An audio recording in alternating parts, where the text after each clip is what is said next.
do domingo do Advento, e o texto que nos orienta, texto de Mateus, ele começa falando de um homem chamado João o Batizador, ou João Batista. E é interessante que nós gastemos um pouco de tempo com esse que foi o arauto, o anunciador da chegada do Messias entre nós. Zacarias e Isabel é o nome de seus pais. Zacarias era da linhagem dos sacerdotes. João Batista, portanto, seria um ocupante natural do cargo, da função de sacerdote no templo. Ele estaria ministrando uma vez por ano no lugar santíssimo. Ele estaria ministrando, ofertando a Deus uma vez por ano, como coube a Zacarias, seu pai. Foi exatamente numa dessas ocasiões, eram tantos sacerdotes, eles faziam escala, chegou a vez da escala de Zacarias, em que ele recebe a visita do anjo anunciando que ele seria pai de João Batista. João Batista, portanto, estava destinado por Deus a ter uma função especial no seio da comunidade. Ele iria, provavelmente, seguir os passos de seu pai. A história faz um corte nesse momento, logo após a anunciação a Isabel e a Zacarias, que eles seriam os pais de João, e que a criança se chamaria João. Faz um corte e não nos fala muita coisa mais de João Batista. Só venha nos apresentar depois um João Batista muito diferente daquilo que nós estávamos aguardando. E ele fosse seguir a carreira de sacerdote, igual seu pai. Pelo contrário, João Batista apresenta-se como um profeta. É exatamente uma opção um pouco confortável para um homem de Deus. É muito mais suave, muito mais tranquilo ser sacerdote do que ser profeta. Historicamente, em Israel, os sacerdotes acabam quase sempre nos castelos, convivendo com os reis, quase sempre comendo à mesa dos reis. Quase sempre os sacerdotes vão, nem sempre, mas quase sempre, os sacerdotes vão homologar o que os reis fazem. Há uma espécie de uma convivência pouco recomendável entre governo e sacerdócio. Eles teriam a função principal de orientar o povo de Deus, levando as orações de Deus, do povo a Deus. Assim faziam os sacrifícios. Teriam essa função de ministrar também a vontade de Deus aos homens. Mas muitos se acomodaram e, como sacerdotes, passaram a usufruir das benesses que o governo lhe concedia. A escolha de ser profeta sempre foi uma escolha difícil para o homem de Deus. Na história do povo de Israel, na palavra de Deus, os profetas sempre, quase sempre, na maioria das vezes, diríamos que 99% das vezes, acabam com mal. Os profetas, eles têm que dizer a verdade do coração de Deus para o coração dos homens. Poucos são aqueles que querem ouvir verdade. Poucos são aqueles que querem ouvir que estão equivocados, que estão enganados, e o que eles estão fazendo não é de acordo com a vontade de Deus Pai. É mais fácil tentarmos agradar as pessoas dizendo coisas boas. Mas quando você assume a função de profeta de Deus, boca de Deus, você tem que dizer o que Deus quer dizer ao mundo. Não sabemos por que motivo João Batista, em vez de seguir a carreira de sacerdote, prefere seguir a carreira de profeta.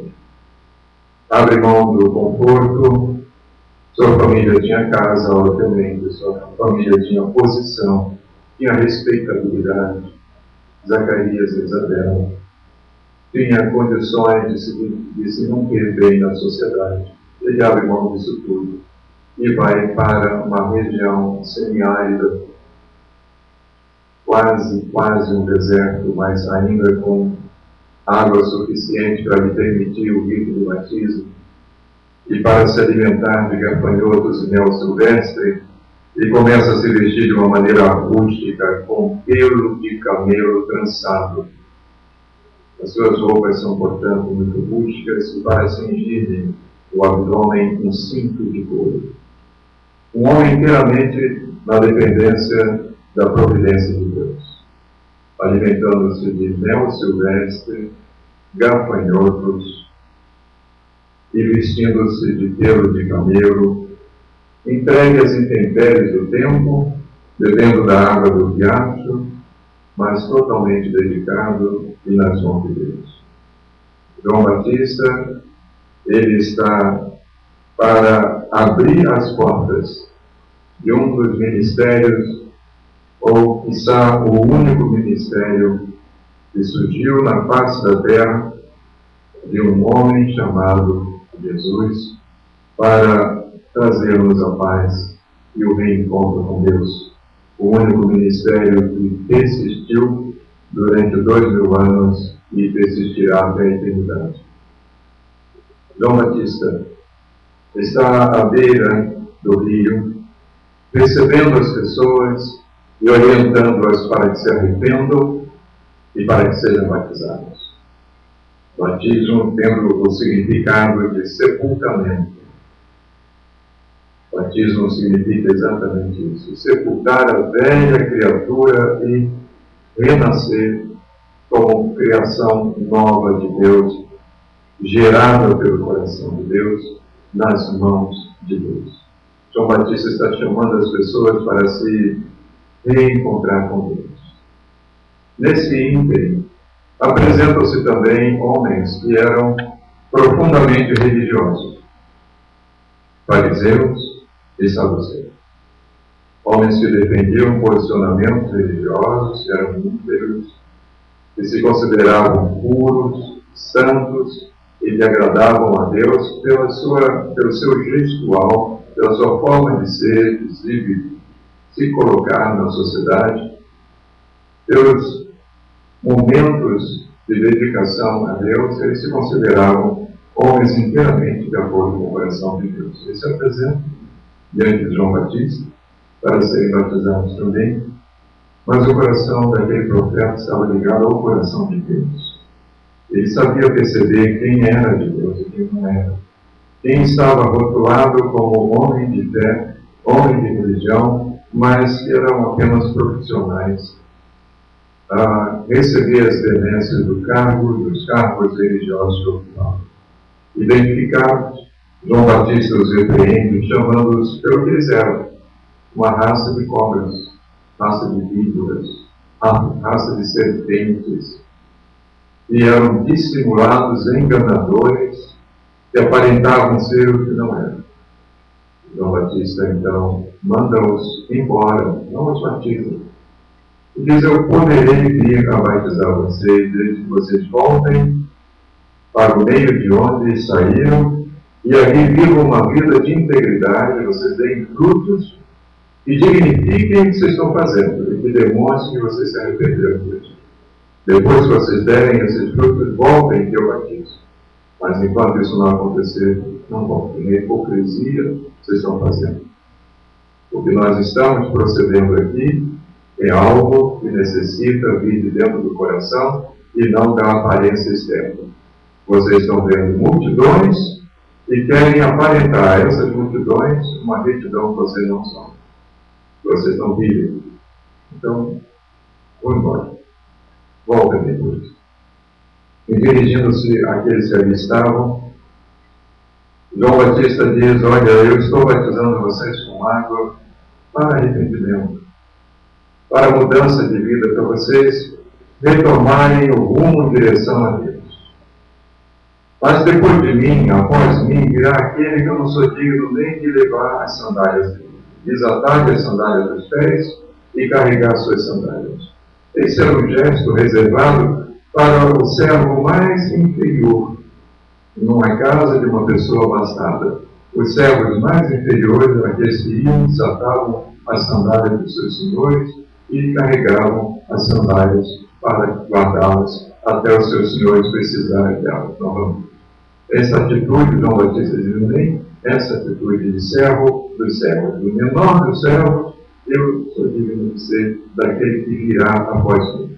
Eu estou batizando vocês com água para arrependimento, mas ele vai batizar vocês com o Espírito Santo de Deus e com fogo.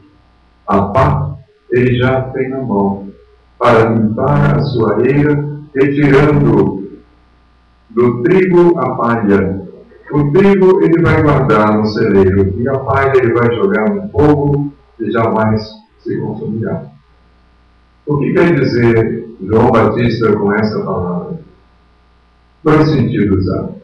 A separação dos que verdadeiramente são de Deus, daqueles que são falsos, ou seja, o trigo separado da palha, o trigo entrando para o reino de Deus e a palha sendo lançada no inferno, onde queimará eternamente. Essa é uma das possibilidades de interpretação desse texto. O outro, creio eu, também seja aplicável, é com o batismo que o próprio Cristo nos traz do Espírito Santo. Aquilo que é trigo em nós e aquilo que é palha em nós será separado por ação do Espírito Santo. O arrependimento, a fé, o batismo são suficientes para a salvação da alma do homem. Crê e serás salvo, diz a palavra de Deus. Crê e ser batizado e serás salvo. A fé, o arrependimento, o batismo. Mas a preparação para que nós sejamos testemunhas de Deus, vivendo uma vida que dignifique o nome do Senhor, só com o batismo do Espírito Santo. Porque o melhor de nós, o trigo que há em nós, é separado do que de mal, de ruim existe em nós. Sendo assim, o Espírito Santo queima a nossa palha, que não é mais nossa, graças a Deus, é jogada para queimar, e aquilo que é de bom que há em nós, aquilo que o Espírito Santo de Deus coloca em nós, o trigo que há em nós, isso sim é separado por Deus para o exercício do seu ministério. Nesse segundo domingo do Advento, ao lembrar João Batista, lembramos do ministério de Cristo, batizando-nos com o Espírito Santo. E nos lembramos também que é impossível agradar a Deus como testemunhas do Senhor, como exemplo de vida, sem que o Espírito Santo de Deus tenha nos batizado, sem que o fogo do Espírito Santo tenha queimado aquilo que em nós não é bom, sem que o fogo do Espírito Santo não tenha feito aflorar o trigo que Deus colocou no nosso coração. Que o Senhor nos abençoe, que o Senhor nos guarde, que nós tenhamos, nesse momento de inspiração, mais uma vez recordado o nosso papel nesse mundo, de servo do Senhor, para servir ao Senhor, mas esse serviço só é possível quando o Senhor Jesus nos batiza com o Espírito Santo e com o fogo. Que Deus nos abençoe.